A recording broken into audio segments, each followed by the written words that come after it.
What was that? Perfect. You want to be that guy?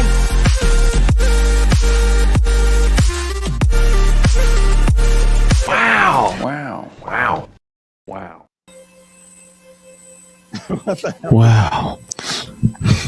Happy New Year. Yeah, everyone. What's up, DCTV? Let's go. Let's go. This is a new year. We got to keep the dirty shovel gang going and keep that shovel dirty. Let's go. Let's go. So on this New Year's Day, I don't think markets are open. Let's take a peeker at it. And here we are. Yes, everything is still sleeping. No, it has not opened. So let's take a peek at gold, guys. And this is something I think we should look at on what is happening. What we're looking at this very moment is the 6-month chart. 6-month chart is every candle ever since 2009. These are the 6 months. What has happened every single time. And this is a very important chart because there's certain things that have to be answered. And we need to watch Bitcoin carefully as to what it's going to do next. So if you notice, each one of these red candles here are bear markets that have transpired. And of course, the bull run or green markets on the other side. There's a concept called engulfing candles. Engulfing candles are candles that will, from the previous candle, take this one, for example. Let me zoom in on that time frame we're looking at. This is a massive candle, and then we had a bear market or a drop, and this candle closed without engulfing or eating up the one behind it. So it's a small drop, and then it continues going up. Here's another one where we go up, and then the bear market begins. And if you notice, the candle stays within. It does not close below the previous one. If it closed below, that's a bearish engulfing. Here's a bullish engulfing candle example. So here's a red one. It closed, and then this candle went all the way down, retested the bottom, and closed above. This candle engulfed the previous one. I hope this makes it, and keep me simplified, Brandon. No, you're right on track, my guy. Good. Perfect. So this is a bullish engulfing because this candle could eat up the previous one because it is larger and closed at a higher position on the bullish side. The bearish side, it would be where this bad boy closes below the previous one. That's a bearish engulfing. What these show usually, or what this means, is a trend reverses. So in this case, it did not engulf it. So it's still, despite the bear market, overall Bitcoin is bullish. Down here, you see the downtrend. This guy ate up the previous one. So it's a bullish engulfing, meaning a trend reversal where we expect it to rise. And sure enough, it did. Now here's 2017. We had the next 6-month bearish candle or bear candle, which was a bear market, but it did not engulf it. It did not eat up the previous one. Here's what's keeping me awake since July of last year. July of last year, we saw the first bearish engulfing candle. So what that means is when you have long wicks way at the top, it usually trends or shows a possible reversal pattern where we've been bullish. Now we have a massive wick at the top, which shows sell pressure. It closed down below. The next candle, it was not as bad, but it still had a lot of sales pressure. Now, what happened in July? It literally engulfed, or this red candle engulfed the previous one. So it came down, and look what happened. Of course, we continue with sell pressure. This was the last 6 months. This one just closed in December. Here we are today. So you'd be like, oh, okay, could this be the end of it? Or do we continue down? Well, on the 6 month, the 21 moving average, this yellow line here, is usually a good floor where things can bounce off of. And it's currently standing at close to 10,754. We could and very likely tap it. Here's what kept me awake over New Year's Eve or over the end of the year. And then you saw Twitter also speaking of it, is if I move to the annual, meaning where every single candle is 1 year ever since Bitcoin was born, you do not see any bearish engulfing until this last year, where it closed down here. So on an annual level, this is a bearish engulfing. It eats up the previous one, which is a sign of a bearish. Let me share this. If you just go to Google and type bearish engulfing. A bearish engulfing is a 2-candle bearish reversal pattern that forms after a bullish trend. It indicates that the market is about to turn into a bearish trend and is made up of 1 bullish and 1 bearish candle. So here's the bullish green and then a bearish one, but look at the size of the one behind it. The pattern is characterized by the bearish candle that fully engulfs the body of the preceding candle. Preceding the bearish candle, so the one right before. So we're seeing that here. So this is where now we really have to watch Bitcoin. What is this, the reversal pattern? I know it's a new year, guys, but we also, what is it? The optimist thinks there'll never be a storm. The pessimist thinks the storm will never end. And then the realists, what do? They adjust their sails. So in our case, we have to be ready for probably a reversal. If not, watch it carefully and act accordingly. And let the charts tell you what's next. Do not assume that this little rally that we may see earlier is the end of the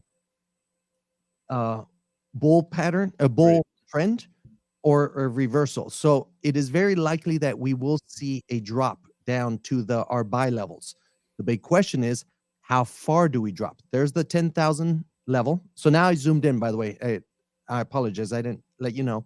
I switched to the monthly candle. You're still on the bearish engulfing page. Let me move it there. Okay, so I just switched to the thank you, Brandon, to the monthly candle, and you see the 2 levels. One, the 13,808 we've been watching carefully, and we see the monthly support also at the 10,754, which is where the 21 moving average on the 6 month is at now. So we have 2 very strong floors we can come down and bounce off of. Now we will watch the charts to see what happens next. So hold off on always dollar cost average, of course, but hold off on your larger purchases until we have a confirmation of bottom, guys. Yep. So this is our New Year's message: is watch the reality and let's move forward in that reality. Let's not assume any trend is ending yet. Yep. Don't get a home equity line of credit for Bitcoin just yet, unless you're building. And you're taking that type of risk and you're a builder. Yeah, we'll sell some stuff to continue building. That's a builder's mentality. Your whole house. Yeah. CZ, for example. I know, yeah. Sold his condo. His apartment to build Binance. And in this case, he's a builder, so there's less risk. But a speculator, you selling a house, there's a big difference in you building products in the space that you're putting blood, sweat, and tears in, and then you just saying, I think the candle goes up, Right. Yeah. Please don't do that. Let's stay together, guys. Let's build together. And Gundy, it's always good seeing you, sir. Yeah, Gundy, you're in here day in, day out. What's up, boy? I see you and I appreciate you. Absolutely. I did want to look real quick too, just for posterity. I'd like us to, after looking at Bitcoin, just quickly take a snapshot of like what the general markets are looking like, because I know for a lot of people, they'll want to watch these videos months from now and go, what else was happening during that time, right? So, today it's not super exciting. it looks like people are kind of in a holding pattern, and that's a good thing. Actually, it's a good thing for pressure to be built up, so we either go definitively up or definitively down. But because Bitcoin's going sideways, we're kind of seeing the rest of the market do the same thing, and that's okay. I actually believe that in our last bull market, things were so overly evaluated that it's not healthy for them to sustain those prices at such high valuations, because what that means is people are just not truly in touch with what the actual Market roadmaps are conditions, delivering. They don't truly understand like what these tools are presently capable of in their current code. And yeah, that's proof of work coins are less involved with just heavy code updates, but I can certainly tell you the proof of stake coins are heavy code updates, because they have to be in order just to keep security, keep employing new bug fixes, because it's not just a ledger. When you're dealing with proof of stake, a lot of times they're a ledger that's also hosting a lot of application layer tools like NFTs, for example, like the potential for soulbound tokens in the future, like these ERC20 tokens, like all of these smart contracts. That's the bigger piece of it. And all of those are like applications your phone's running nearly. Like they have such sophisticated logic that it's literally an application running on a blockchain database. Not very fast, but on a blockchain database. So looks Absolutely. like this is fun, by the way. If you go to 7 days and you flick it and see what's pumping for no good reason. BitDAO, OKB, LidoDAO, Cosmos Hub. This one's not pumping for no good reason. This one's pumping because it's got a lot of development on it.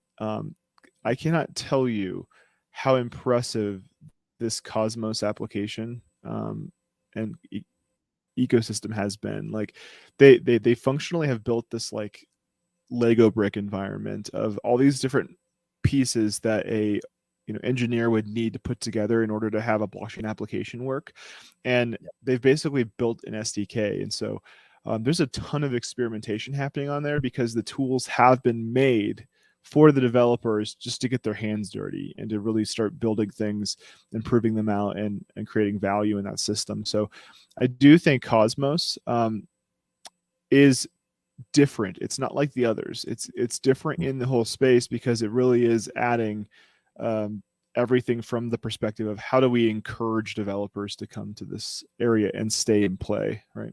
Absolutely. And furthering what you just stated on Cosmos Hub, from someone who isn't familiar with the crypto space or developing the importance of it, if you're a company and you want to bring in blockchain to validate or show to the world your provenance of your raw materials or what you're building, and you need a trace of everything that you use to build your company, Cosmos is a good location to go to, because Ethereum is a specific platform with its specific problems.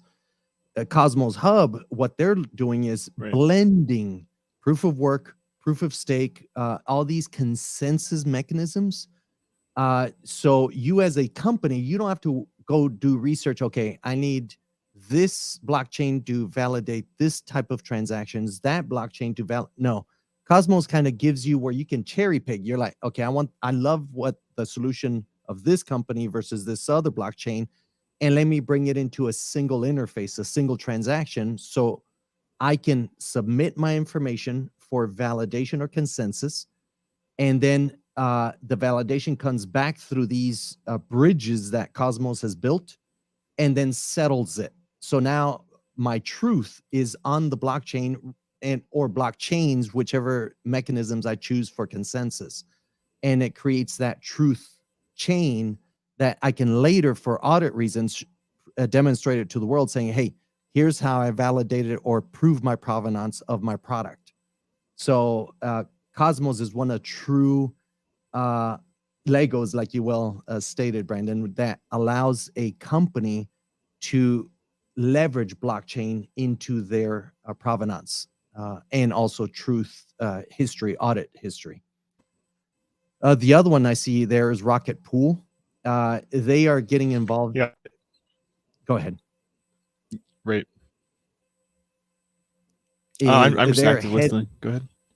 Okay.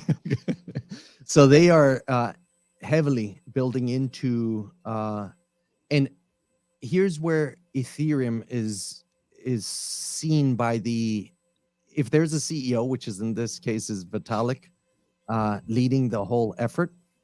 A lot of the corporations of the world are looking at Ethereum as a validation blockchain to bring into their settlement platforms. And Rocket Pool is participating in that proof of stake with Ethereum. So there's quite a few developments occurring with Ethereum.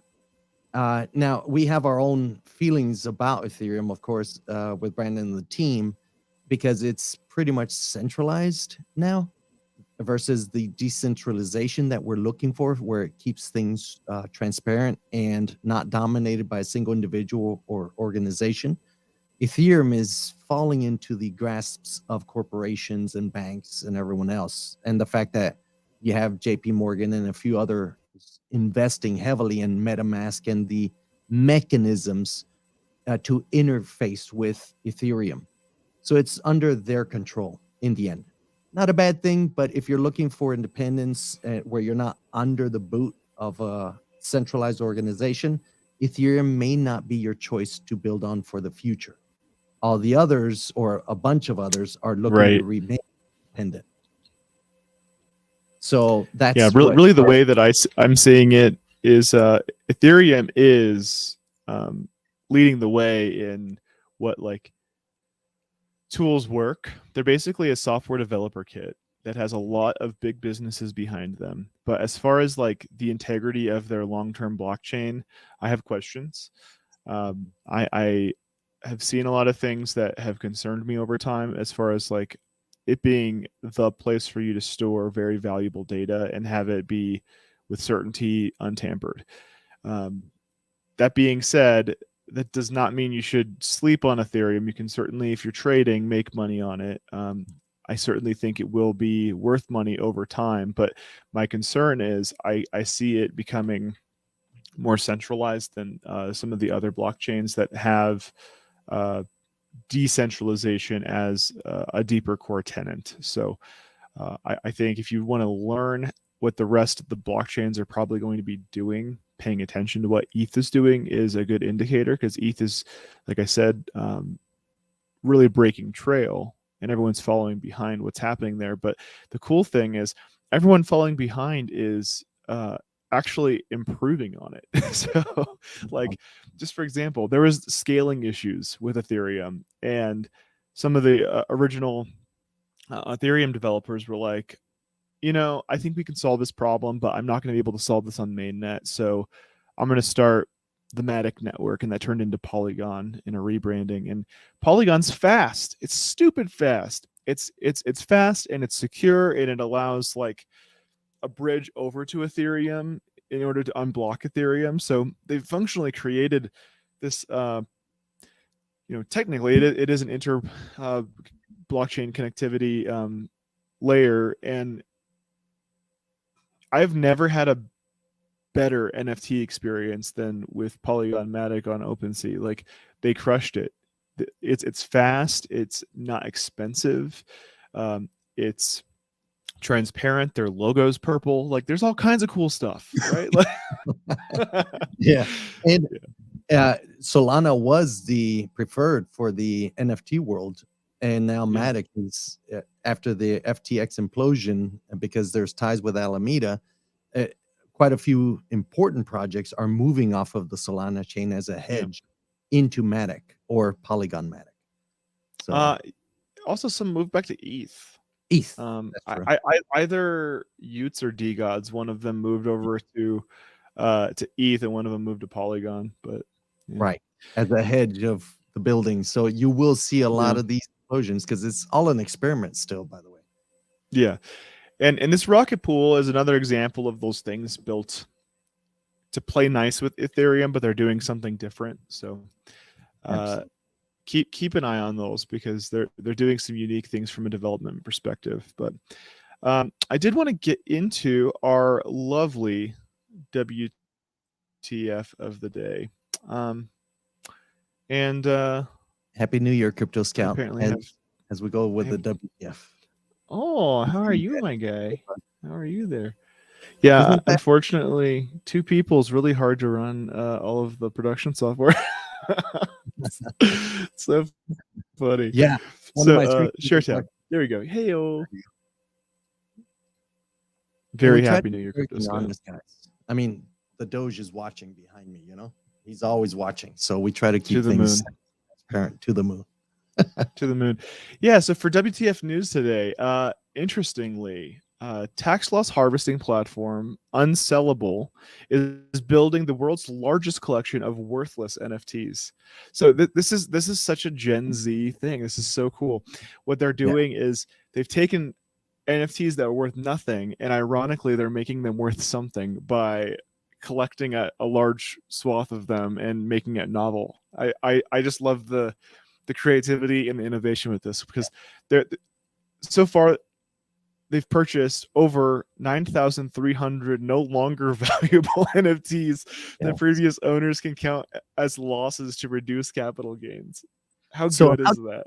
It's brilliant, by the way. The team that actually built this are very intelligent. So let's say, how does this help me or someone who had? And by the way, I should have done this, or whoever sold should have done it before December 31st in this scenario. But the beauty of this platform is, how do I do a tax loss harvesting? Because NFTs and the crypto is not regulated yet, and they are not deemed a security. A security, you cannot sell it and then buy it back within 30 days. So let's say a lot of people as a tax strategy would sell a stock, buy it back immediately, and then on the taxes report, hey, I had this massive loss, but because it's a security, I cannot buy it. You would have to wait till 30 days to then buy it back, which is risky, because what if it pumps at that point and you just sold the bottom, literally. Now, because this is an asset, that rule does not apply to you. So you could actually sell these bad boys and buy it right back. And you can, if you spent $70,000, I mean, there's some stupid money that was spent here, like $10,000, $200,000, that now the asset is no longer worth that. These guys are buying it for the gas it takes to take possession. And then you, on your records, you show on your taxes, hey, I sold this, I got rid of it, and this is my massive loss. You could, if you still believed in it, you could go buy it back, but these guys are providing you the exit. So you can do, oh, there it is. Thank you, Brandon.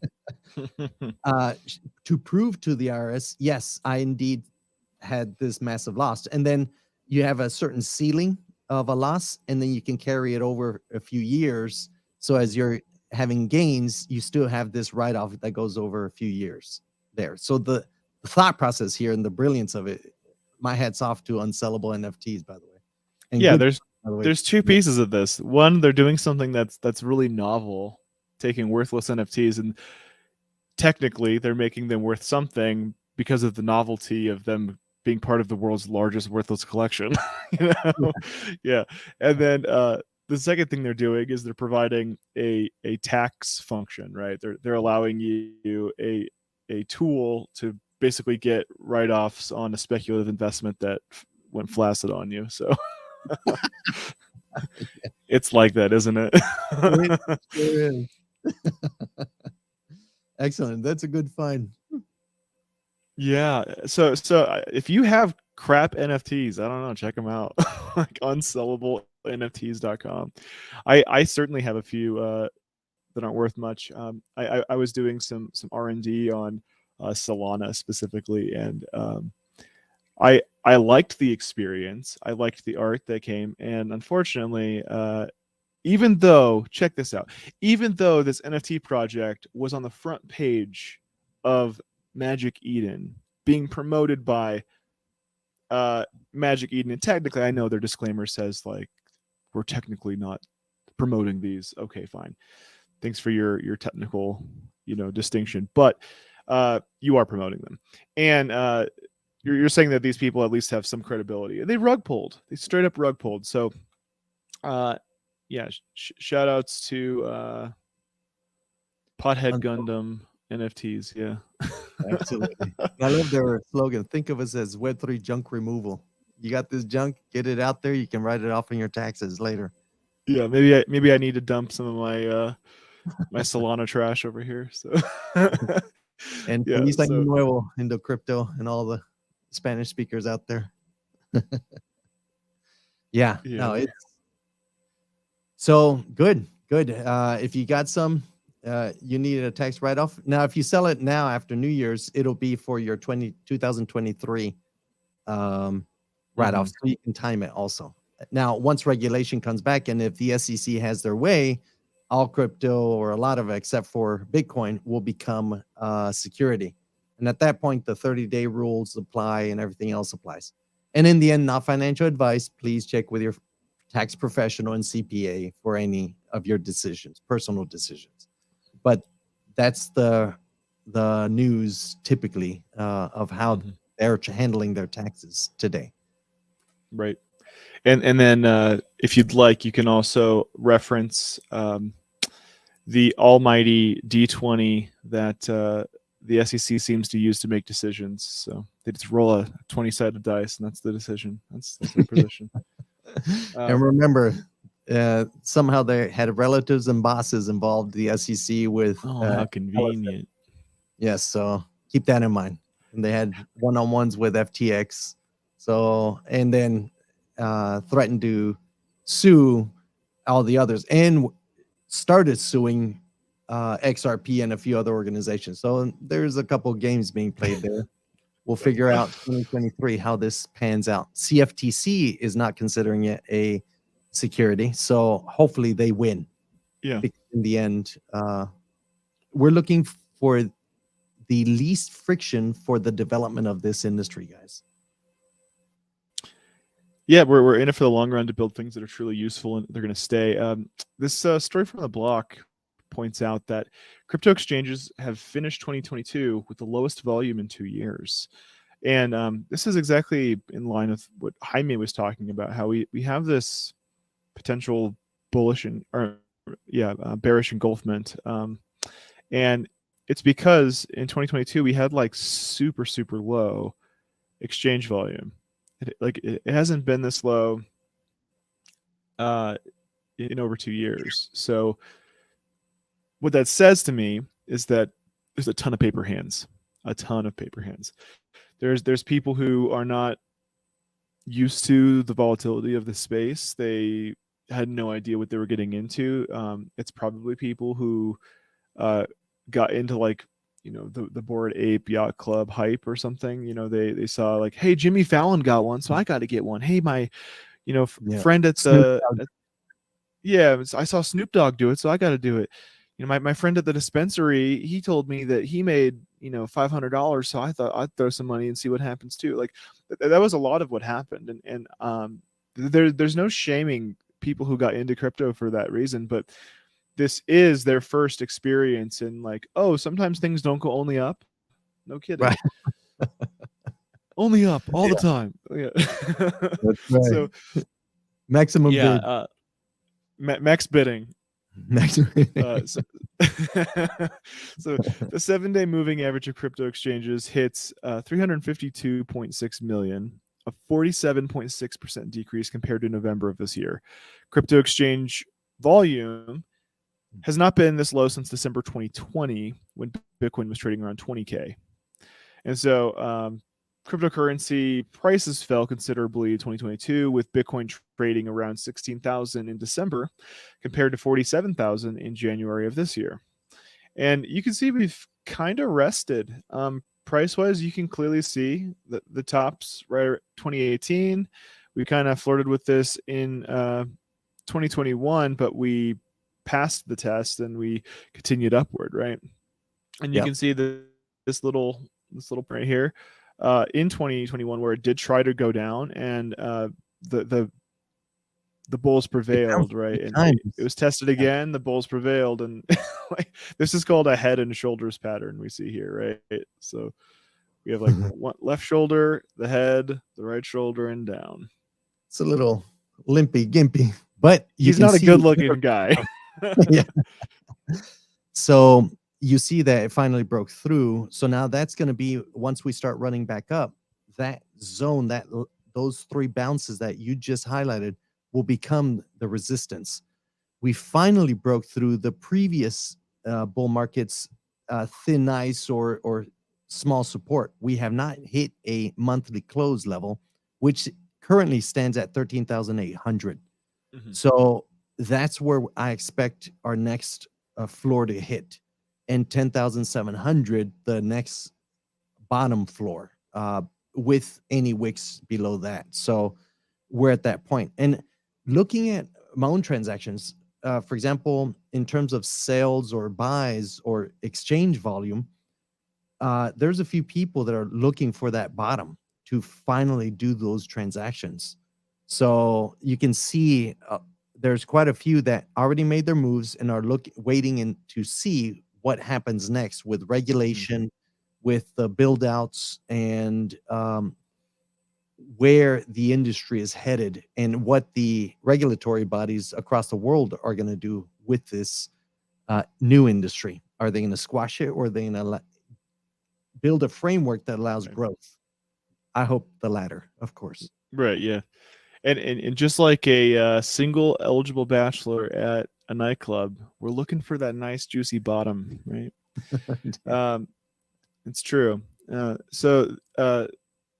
Interestingly, the implosion of crypto exchange FTX, which filed for Chapter 11 bankruptcy protection on November 11th, underpinned the nearly 50% decrease in crypto exchange volumes.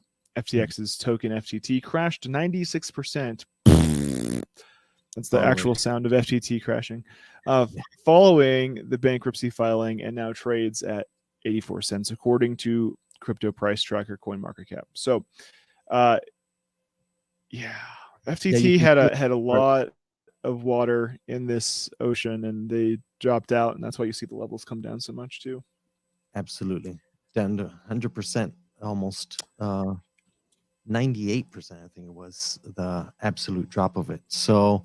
Yeah, you just got to be careful with these industries, and especially, and it's hard to see. The only reason we're busy building, so we weren't trading necessarily.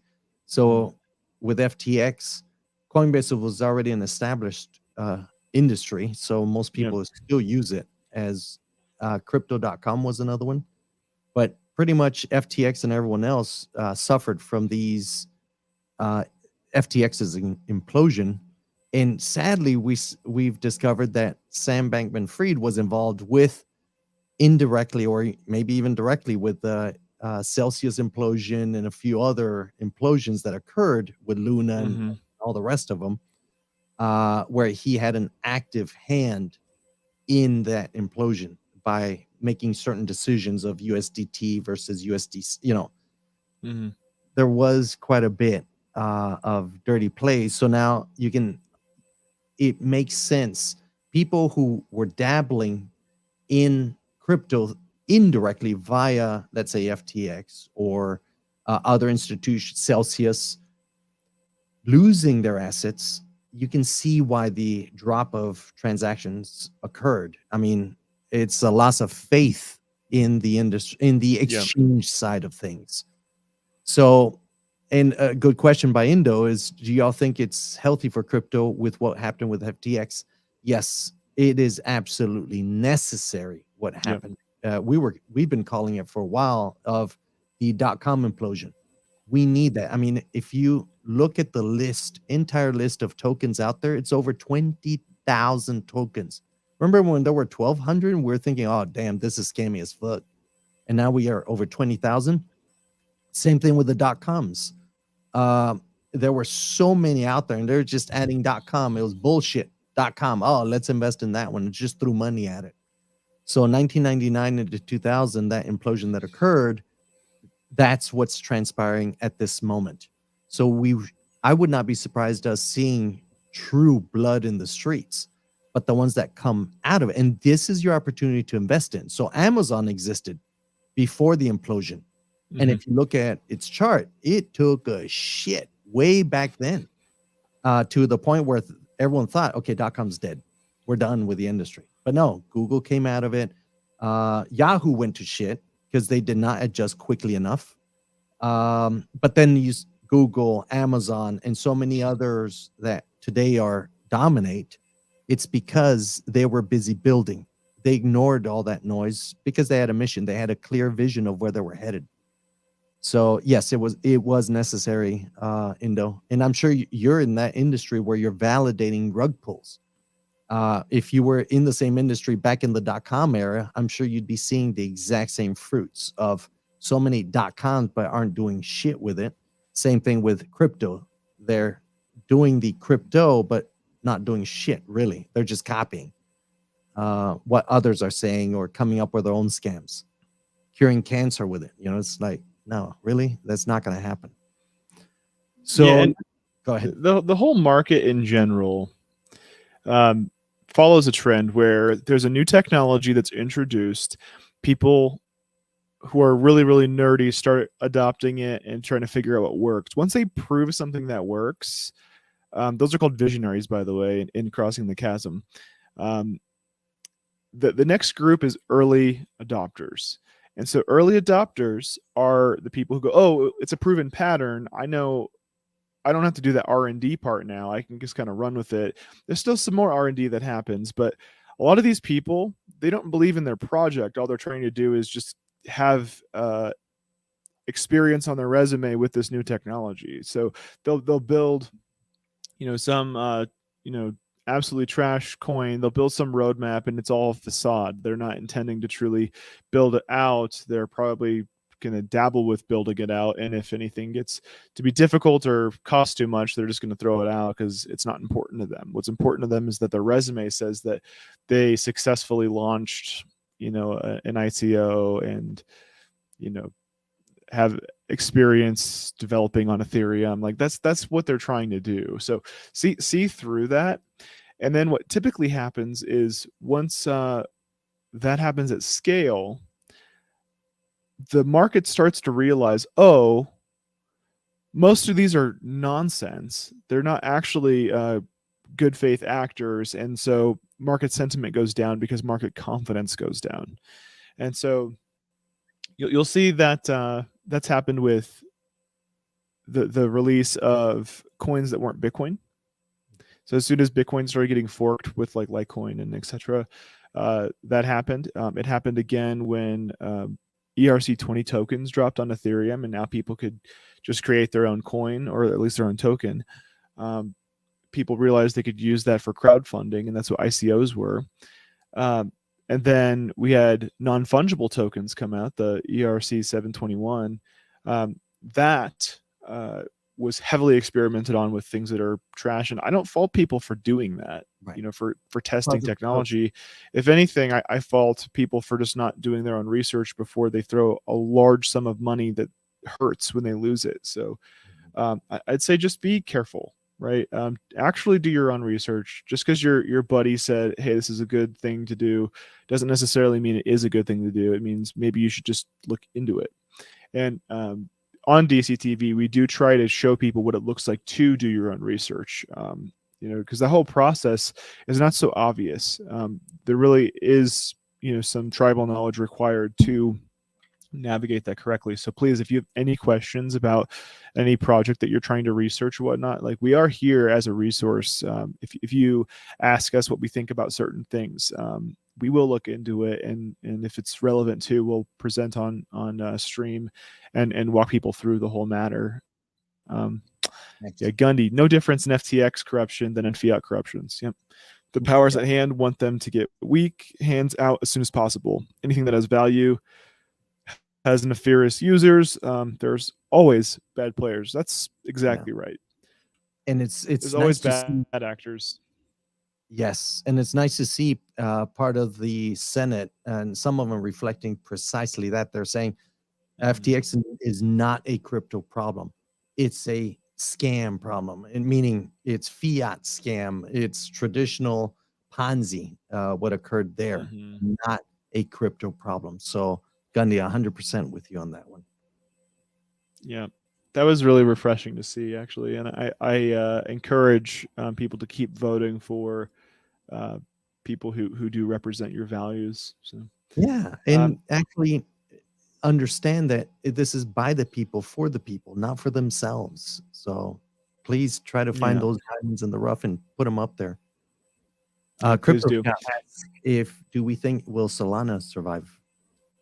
I don't think Solana is going to perfectly go away. If it does, I'm surprised. Yeah, I think it just won't be what she used to be. The old gray mare, she ain't what she used to be. It's kind of like that. end of the Uh, Yahoo. I think enough people have tested and proven there's other viable platforms like Polygon, for example. Solana's not going to go away. It's still going to exist. It's just I think it lost its dominance, and Polygon I think is going to eat its dominance because Polygon's earned it. Yes, so it's kind of like the Google versus Yahoo competition that Mm-hmm. existed, and Yahoo is now still relevant, but not powerful enough, and is kind of bought and sold by frickin' everybody. Yes, Solana would need a killer app or killer DApp. And so, in my opinion, Solana needs a lot more than just NFT function, to be impressive in this space because there's already a lot of cryptocurrencies that are doing that and are doing that well. And so, I think if anything, they need to have some sort of like metaverse that is impressive, does look good, does encourage application developers to come over and really build on the platform, and they need to make it enticing. If they're not going to do that, then uh, I'm concerned for their continued valuation. So uh, think of things in these terms. A software project only has value if it has stable infrastructure. So that's like you know a totally different skill set. That's people running servers and understanding how to create failover properly and multi-geo, high availability, all of those types of things that you see in normal IT environments. And then the second thing is you need developers. If you don't have developers writing code and creating new functionality, you don't have a growing platform. You have something that is what it has been, and other applications that compete with it do have developers who are cranking out feature sets, and that's why those are going to be seen as being a more attractive place for other developers to go, because um, software developers are so in demand that there's not enough people with the skill set to fill all the jobs available. And so if you want job security, if you're actually interested in job security, I cannot more strongly recommend you seriously get into technology as a discipline. Learn uh, general IT. If that means you have to get a help desk job to start out, do that. But there's tons and tons of certifications that are out there that you don't have to go to college for this. You can literally just study for the certifications and get them, and prove that you know what you're talking about. And there's a lot of small software startups that will even let you work uh, on a very limited capacity for free just to build your resume, for project delivery based payments. So once you finish something, they'll pay you based on that. There's a lot of clever ways you can build your resume that way and not just say, I can't get a job, no one will hire me. Like that's nonsense. If you're providing value and you get you get seen by the right people, you're going to have opportunities. Right. Yeah. As a new industry, because there's not that many. In that thought process that Brandon just mentioned, oh, I can't do this. Well, I think most of us, I didn't even come from a software development industry, and now I'm heavily into this industry itself. One, because I do understand what we're building and where we're headed. And if you're that type, but you don't know if you have the skill sets, well, even the meme says we go back to flipping burgers. Well, if you can flip a burger, you can do this. You just got to put your mind to it. and find your niche in there and build with it. Yeah, and no disrespect to flipping burgers. Burgers are No. delicious, man. Well, I love a good culinary, you know. most of us, that was our first job. In my case, I did video store. But shoot, it is Rewinding VHS yeah, all please day. be kind. No, be kind. Please rewind. Yeah, that's right. So, in Indo just brought up, it says if the Solana phone is a success, that could attract more developers to Sure. Solana due to the ease and royalties with the App Store, because they also launched a store, a physical store. Yeah. You can see they were making the right moves. It's just they were tainted by that implosion that transpired and being in bed with the wrong people that funded them. So it's not that it's beyond repair. It's that they really need to show up with good faith and prove to people that they're paying attention and they're going to create value. If they do that, developers will come over and just keep this in mind. Wherever the developers are going, that's where you're going to see value increase, and that may translate to market price, right? absolutely. So pay attention to like an application platform's GitHub. If they're doing a lot of software updates, incrementally on like a DevOps pipeline, that's a good thing. If they're not doing that, they're full of crap, and you should kind of laugh at them. So yeah, and this is a great segue to the next article you brought up. Ryan, is the fact is, okay, how can I participate? Yeah, this is fascinating. Japan is going to invest in metaverse and NFT expansion. Their prime minister, Fumio Kishida, continues calls for Web3 technology integration. How cool is that? That like a prime minister of a developing or of a well-developed country like Japan is calling for this, seeing the long-term value of Japan leading in this way. I think it's so cool. Japan's Prime Minister Fumio Kishida said in a policy speech on Monday that the country's plans for investing in digital transformation include non-fungible tokens and metaverse services. The country has steadily been promoting investments in digital technology, including through tax incentives for companies that embrace a digital future. In his speech to Japan's parliament, Kishida said that the country will continue to focus on supporting the social implementation of digital technology and will promote efforts to expand the use of Web3 services that utilize the metaverse and NFTs. Japan federal foray into Web3 follows a trend of officials taking stride to implement Web3 related services in the country.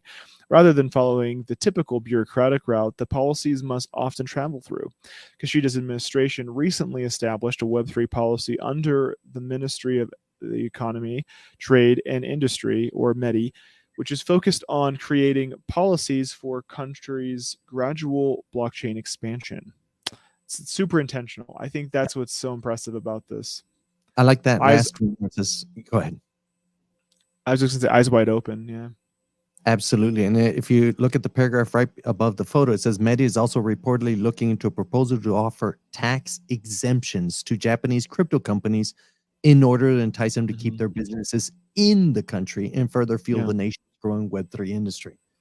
So a little background, Japan started after Mt. Gox, which makes sense, began clamping down on the industry itself because, of course, a lot of scams were bubbling up and implosions that we witnessed, especially the ones that were around during that time where it occurred. So look at this. So if the country, the prime minister is actually looking at Web3, which is part of the blockchain industry, is just the next iteration of the internet where we have deployments of this type.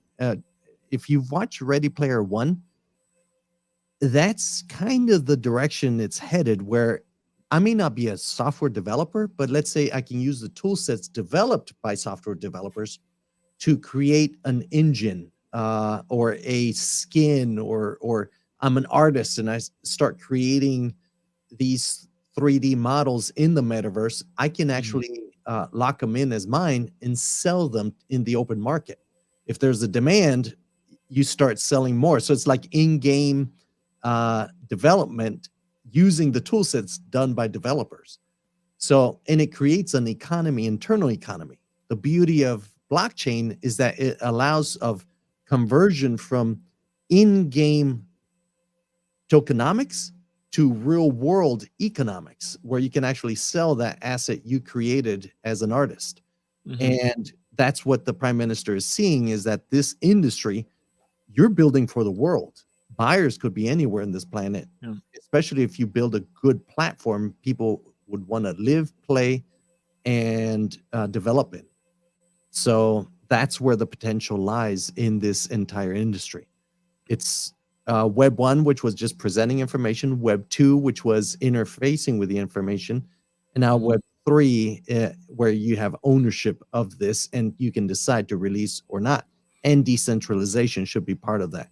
To guarantee that there's not one bad actor, it's going to take a whole world going corrupt to corrupt the information. Yeah, self-custody is becoming just it's not just a buzzword, it's a principle of data sovereignty, right? Like if you want to prove that you're you and you want to make sure other people can't hack you and act in poor faith, then you need a self-custody. And I'm glad we brought that up, because that's exactly what this next story is about. This is a kind of a important wake-up call. So one of the original Bitcoin core developers had all his Bitcoin stolen. And this was a dirty shovel gang operational security problem, right? He wasn't listening to DCTV and wasn't paying attention to how we handle things. And we talk about this all the time, how important it is to have one of these ledgers, these little USB devices. They have two little buttons on the top and a little screen, and you plug it in through USB. And what this is doing is you set this up with 12 or 24 seed words, and so 24. This now has a encrypted chip inside of this. And what this will do is we'll store that information on this local, and then you set up a PIN that's device specific. It doesn't exist anywhere else. It's not a network password. It can't get phished. It's that kind of thing. And so all you have to do is you type in your little PIN code, and you have this plugged into your computer, and you'll go to an application on the website and say, yeah, I want to buy this NFT or whatever. I want to send crypto to Indo because he's the man, whatever you're trying to do. And your ledger will say, hey, do you want to approve this transaction? And you can look at the details on it, and then you say, yeah, accept. What will happen is this will inject through software exactly all of that long hash code necessary to authenticate that one transaction. And so the part that could get hacked isn't happening even on your local computer. It's still happening here on this little hardware device that is encrypted. So that is the best operational security that you can do, so this doesn't happen to you. But to read the story, Luke Dash Jr., one of the early developers in Bitcoin's history, announced on Twitter today that his PGP key had been compromised and his Bitcoins have been stolen. The amount of Bitcoin lost is still unknown, but a significant portion seems to have been transferred to this wallet here via the CoinJoin mixing service, which is a way of obfuscating where the money is going to go, according to Dash Jr. The prolific developer expressed his shock and disbelief upon discovering the theft and questioned why he can't reach anyone at the FBI or the IC3. Despite being, he wants Daddy to help him. Despite being one of the most knowledgeable figures in cryptocurrency world, Dash Jr. resorted to social media to seek help for what appears to be an illegal act by an unknown perpetrator. The ambiguity with regards to how much Bitcoin was stolen only complicates Dash Jr.'s predicament. The developer sunk further into despair when it appeared that virtually all his Bitcoins had been taken away. With no central authority managing digital assets, it is up to individuals themselves to take extra care to protect their holdings from unauthorized access. The fact that long-term Bitcoin core developer had his coins was a somber reminder for the cryptocurrency community. Timely reminder to keep your keys in cold storage and not on an internet-facing device, Twitter user noted. Yeah, that's exactly right. It's important not to leave your honey where the bears might get it. Yeah, and especially because if you dive deep into what transpired, it can be traced back to an application he had downloaded back in November. And he said, guys, this is dangerous. Don't install it, verify, which is good advice.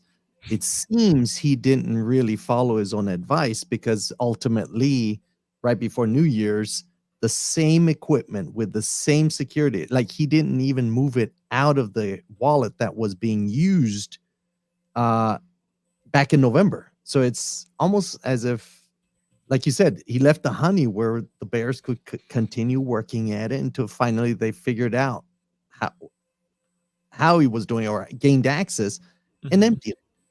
So that's where the joking occurred also, is people are like, yeah, that's a great boating accident, bro. Kind of like, yeah, I was going to bring that up. A lot of people were speculating that he intentionally lost his coins to possibly himself, and that way, just as far as public record goes, he doesn't have that money, and government regulation can't, tie him down. So that's what boating accident. That's what that reference is. It's like there's a recurring joke where people are like, I don't have it. I lost it in a boating accident.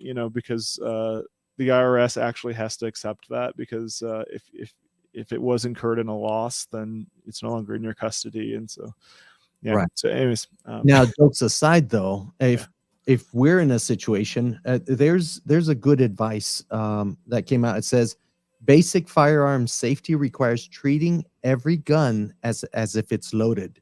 Yeah. Basic private key management, in other words, this scenario, and even your own ledger, requires treating every internet connected device as if it's compromised.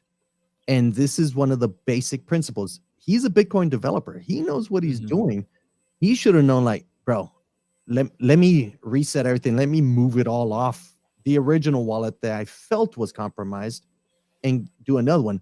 There's a practice that TAMP has every January. And by the way, January is the month where everyone, even before this whole FTX fiasco occurred. Proof of keys. Yes, it's proof of keys month. What does that mean? Is proof of keys literally means you own it. No one else owns your crypto.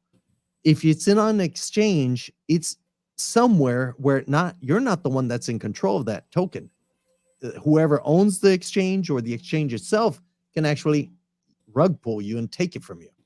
So this month was created by the community as a reminder that not your keys, not your cheese, as Brandon loves to quote, or not your Bitcoin. What that means is you should move it back onto your cold storage as proof that to yourself, not to the world, to yourself, that I still own my crypto and no one else has access to it.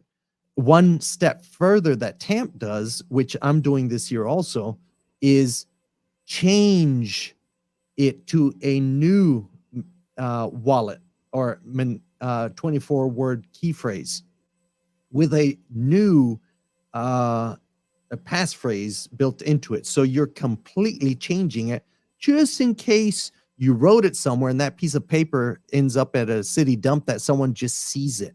Or like we saw on crypto Twitter, they found some guys, a police officer found some guy's paperwork, and as he's flipping through it and the camera's recording, his seed phrase was clearly visible to the world.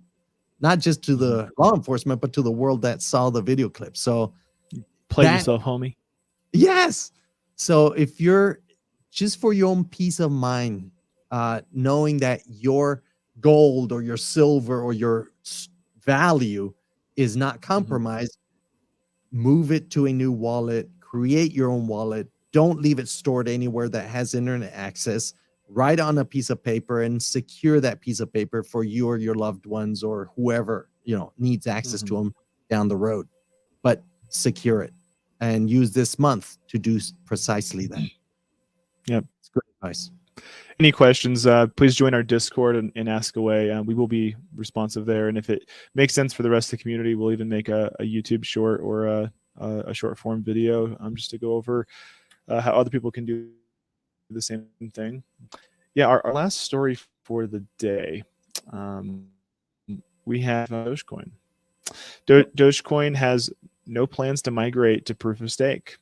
The foundation creates a development fund. So Dogecoin has seen its value slump by almost 10% in the last 7 days after a core developer, Michi Limi, disclosed that there are no definite plans to move to proof of stake for the network.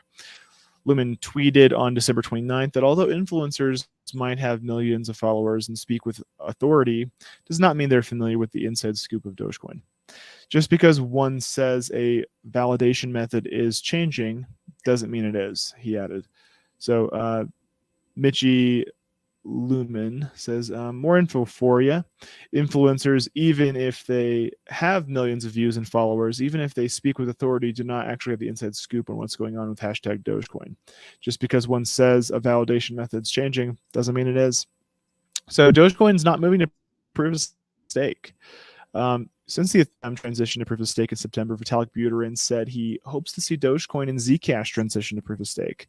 But it was also because of an announcement by Dogecoin Foundation that it's working with Buterin on a staking concept for popular meme coin.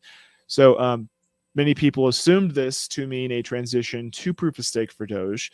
Lumen clarified that this was not the plan for the network. He added that because someone is famous and influential doesn't mean they have more insight in the network. The meme coin core developer explained that the Dogecoin network is more like Bitcoin in terms of its technological age than the modern Ethereum-like networks. It's not possible for, nor is it planned for, an individual, organization, or body to move or shift or change Dogecoin to proof of stake. This means that the Dogecoin Foundation will have to get the approval of the network node validators before there can be a switch. There won't be, in my opinion. Lumen added that there is currently a proposal of the network switching to proof of stake, but the approach might be different than traditional proof of stake. In my opinion, what would happen is Dogecoin would simply probably fork. There would be the original Dogecoin and there would be Doge POS or something. So the reason Dogecoin is so valuable is because it's fast and it's proof of work. And people know proof of work is tried and true. And there's a crap ton. There's so many Litecoin miners, those script miners out there. And that's what Dogecoin is mined by. You know, people were dual mining Litecoin and Dogecoin. They were basically setting their ASICs up to dual submit hash validations to both networks, and occasionally they'd get some Doge too. And that's why Doge has pumped over the years, because people with big BTC mines typically have Litecoin to offset, because they have a staggered halving Litecoin and Bitcoin. And they also, because they had those Litecoin ASICs, they were mining a ton of Dogecoin while they're at it. And so every time they'd make a ton of money, they'd move coins around using Dogecoin because the transaction fees were really low. So that's like a little history on Dogecoin, right? And that's the beauty, is that they're sticking to one of the things about proof of stake is the fact that you have to be a coin millionaire or quite a bit of it. So it's almost as if the wealthy are the ones that can fully participate in it. And then if you do build into your coin delegated staking, then you can also stake in it to kind of spread the wealth around to support the core. So the principle is correct. Why would you put such a demand onto your network of putting that much value into it? Is because it deters bad actors. Because if you act badly in Ethereum network, you're going to lose 32 ETH. Although right now it's affordable, once the bear market returns, it will become unaffordable. The bull market. The bull. Oh, I said bear, didn't I? Yeah, the bear returns. We're here, but But- we're barely here. So that's the caveat to proof of stake. You do need a lot of capital to participate truly, to create a node in it, but it deters bad actors.